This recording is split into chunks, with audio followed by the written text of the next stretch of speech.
Well, I thought I'd get a little range therapy today. And it's been a year since I shot my long gun, my AR, or any of my long guns.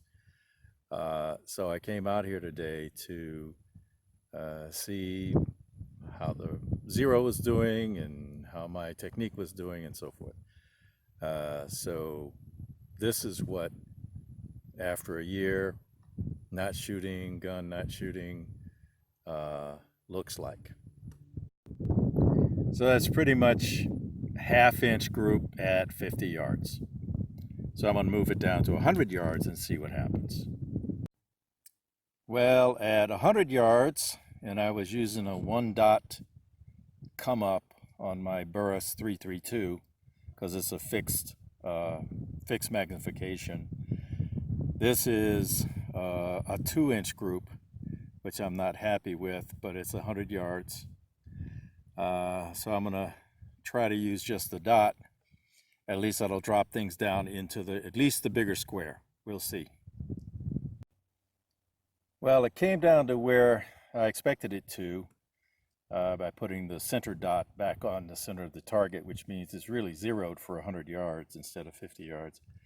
And that's still a 2-inch group, pretty much.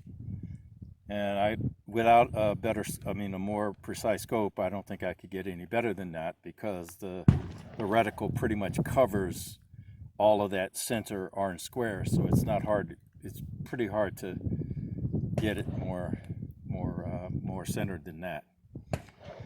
So I'm happy with the results. At least I still know how to get combat effective hits at 100 yards. One of the things I was also trying to do here during this range session was check my reloads for blown primers. And I shot about 40 rounds or so and didn't find any, which is good.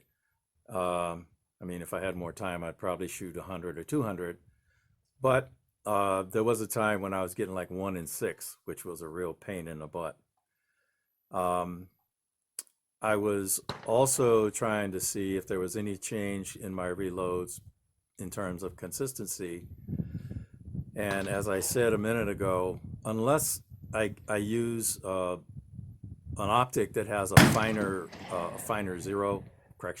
crosshairs where I could still see the center, and this is a 100-yard target, so it's designed for 100-yard zero, I'm not going to get much better than a 2-inch group with this rifle. And it's a stock rifle. It's a Core 15. Bought it new. Never changed the barrel. I did change the bolt carrier group to the nickel version, and for reliability. But other than that, not much. So I got my range therapy in, at least on my long gun. And that's getting way too hot to be out here. So I'm going to close up shop and get back. Thanks for coming with me for some range therapy. Thanks for watching. Carry on.